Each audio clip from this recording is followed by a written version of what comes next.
Good evening. Welcome to St. Peter's in Hove and another step on our way through St. Mark's Passion narrative. We've come to the bit where darkness is over the land and Jesus is on the cross and he cries out, my God, why have you forsaken me? Eloi, Eloi, lama sabachthani.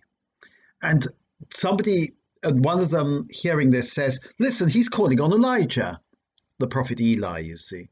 They've misheard it, Eloi and Eli and so on. Odd that somebody should think that, but there you go.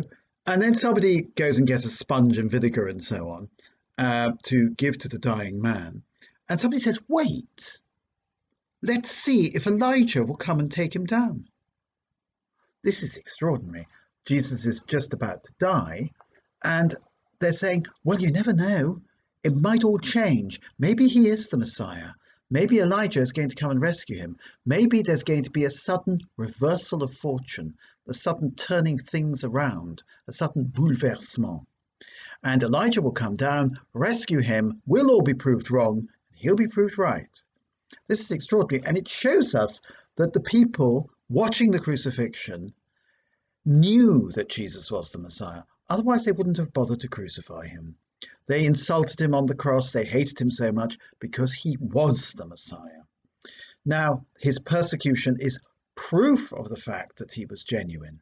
And even now, right at the end, they seem to be not quite sure whether they'll be proved wrong. But, of course, Jesus gave a loud cry and breathed his last.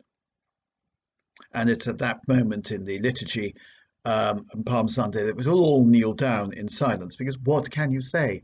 The death of the Son of God, what can you say? Any comment from me would be completely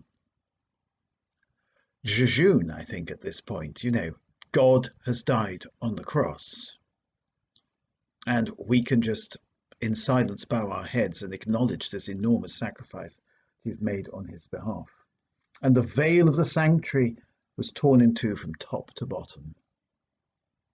A sign that, of course, the sanctuary, the temple, is now redundant, because all the sacrifices of the temple have been overtaken by the one perfect, once and for all sacrifice of Jesus Christ on the cross.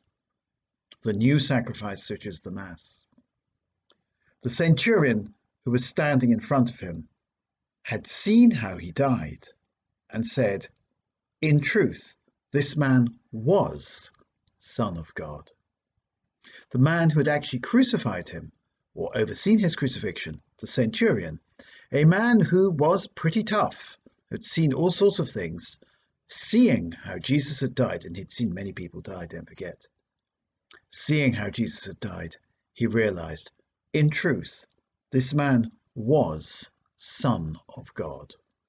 The Greek doesn't have a definite article, and it doesn't have an indefinite article. He's not saying truly he was a son of God or truly he was the Son of God. It says truly this man was Son of God, which makes perfect sense to us. In other words, I've often described this in the past as the punchline of the whole gospel.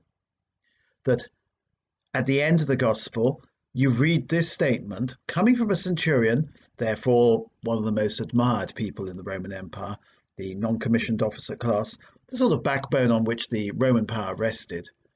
If he says, seeing as an eyewitness, if he says that this man was Son of God, the reader at this point must now acknowledge the very same fact. This centurion speaks for all of us. Seeing how Jesus has died on the cross, we acknowledge him to be Son of God.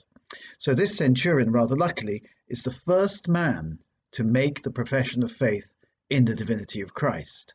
Apart from, I suppose, St. Peter earlier on. He's the first Gentile to make the profession of faith in Jesus Christ as Son of God, but not the last.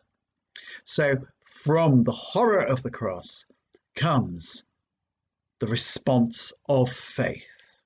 And the response of faith leads to salvation.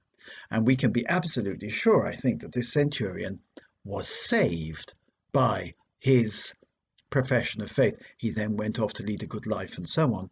And in this moment, his faith is born and his salvation begins.